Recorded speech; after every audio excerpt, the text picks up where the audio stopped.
మీ ఎలాంటి వ్యాపార ప్రకటనలకైనా వెంటనే మా ఛానల్ సంప్రదించండి. ప్రస్తుతం మనతో పాటు ప్రముఖ ఆధ్యాత్మికవేత్త జ్యోతిష పండితులు రవిశంకర్ శర్మ గారు మనతో ఉన్నారు. గురువు గారితో మాట్లాడదాం. నమస్కారం గురు. నమస్తే అండి. గురుగారు, జూలై నెల 2026 ముందుగా మనం మేషరాశి పరిస్థితి చూద్దాం. వీళ్ళకి ఎలాంటి ఫలితాలు ఉండబోతున్నాయి, ఎలాంటి జాగ్రత్తలు తీసుకుంటే బాగుంటుంది? మేషరాశి వారికి జూలై నెల చాలా అనుకూలమైనటువంటి ఫలితాలతోనే ఆరంభించబోతున్నారు. వీళ్ళకి ముఖ్యంగా తృతీయంలో ఉన్నటువంటి రవి యోగకారకమైనటువంటి స్థితిలో ఉన్నాడు. 17వ తారీఖు వరకు వీరికి ఉత్తమమైనటువంటి ఫలితాలు ఉంటాయి. ముఖ్యంగా వచ్చేటప్పటికి నూతన ఉద్యోగ ప్రయత్న సంబంధితమైన వ్యవహార విషయాల్లో చాలా అనుకూలంగా ఉంటుంది. అంటే కొత్తగా ఉద్యోగం ప్రయత్నం చేసేటువంటి వారికి అనుకూలత అనేది ఉంటుంది. అదేవిధంగా చేసేటువంటి కష్టం అనేది కొంచెం ఎక్కువగానే ఉంటుంది. మెయిన్గా ఇరుగు పొరుగు సఖ్యత విషయంలో కొంచెం జాగ్రత్తలు కూడా తీసుకోవాలి. అంటే మెయిన్గా ఎవరితో అయితే వీరు కొంచెం కోపంగా కోపం అనేది జనరల్గా ఈ నెలలో వీరికి ఎక్కువగా ఎక్స్పెక్ట్ చేయాల్సినటువంటి ఒక విషయం. పని ఒత్తిడి వల్ల మరియు అదేవిధంగా వచ్చేటప్పటికి అధికమైనటువంటి శ్రమతోనూ కూడా వచ్చేటప్పటికి వీరికి కొంచెం కోపం అనేది ఉంటుంది. ఆ కోపం ద్వారా ఏమవుతుందంటే వీరికి కొంతమంది దగ్గరగా ఉన్నటువంటి వారు కూడా కొంత శత్రువులుగా మారడానికి అవకాశం అనేది ఎక్కువగా గోచరిస్తున్నది. ఎందుకంటే ధనస్థానాల్లో కుజుడున్నాడు ఈ రాశి వారికి. అదేవిధంగా వచ్చేటప్పుడు తృతీయంలో రవి యోగకారకమైనటువంటి స్థితిలో ఉన్నాడు కాబట్టి 17వ తారీఖు వరకు కూడా అనుకూలంగా ఉంటుంది. ముఖ్యంగా పేరు ప్రఖ్యాతుల విషయంలో అనుకూలంగా ఉంటుంది. చేసినటువంటి పనికి గుర్తింపు అనేది పొందగలుగుతారు. ఆ గుర్తింపు వచ్చేటప్పటికి వీరికి కీర్తి ప్రతిష్టలు, అంటే చేసినటువంటి మంచి పనులకి కీర్తి ప్రతిష్టలు రావటం, వీరిని ఒకరు పొగడటం, ఇటువంటి సంఘటనలు వీరు చేసినటువంటి కష్టానికి వీరే చేయగలుగుతారు అనేటువంటి గుర్తింపు రావటం, కొన్ని పనులకి పొందగలుగుతారు. అదేవిధంగా ఈ రాశి వారికి వచ్చేటప్పటికి ఉద్యోగ అవకాశాల్లో కూడా ఈ నెల కొంచెం శుభారంభంగానే చెప్పొచ్చు. చేసేటువంటి ప్రయత్నాలు కూడా కొంచెం శుభారంభంగానే చెప్పొచ్చు. కాకపోతే ఖర్చు విషయంలో జాగ్రత్తగా ఉండాలి. వైవాహిక జీవిత విషయంలో కూడా కోపతాపాలను అనేవి కొంచెం నియంత్రించుకొని ముందుకు వెళ్ళటం అనేది చాలా ముఖ్యం. రియల్ ఎస్టేట్ సంబంధితమైన వ్యవహార విషయాల్లో, భూ సంబంధితమైనటువంటి లావాదేవీల్లో మెయిన్గా వచ్చేటప్పటికి ఆచితూచి వ్యవహరించాలి.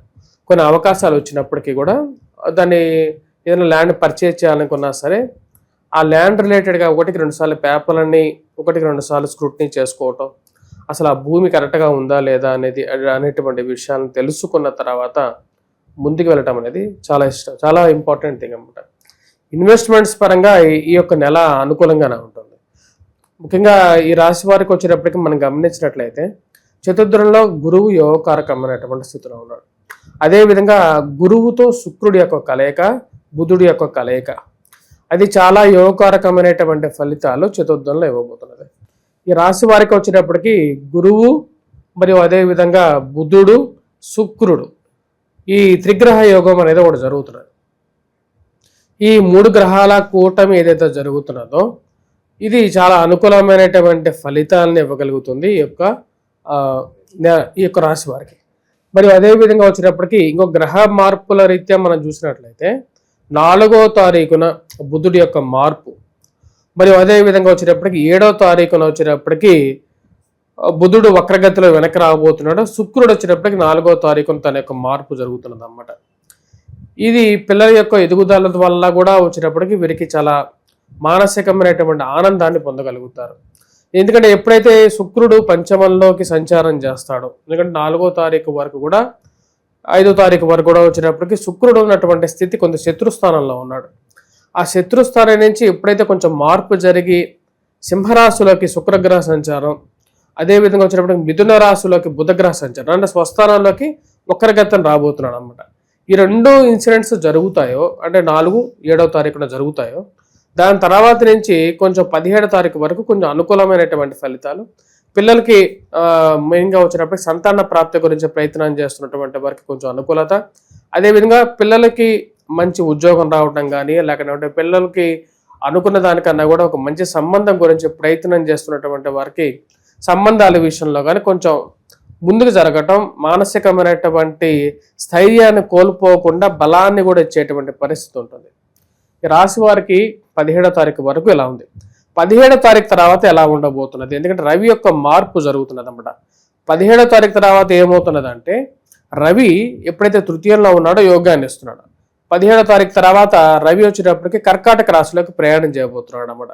కర్కాటక రాశిలోకి వచ్చినటువంటి రవి యొక్క స్థితి ఈ రాశి వారు కొంచెం జాగ్రత్తలు 17వ తారీఖు తర్వాత నుంచి జాగ్రత్తలు ఎక్కువ తీసుకోవాలి.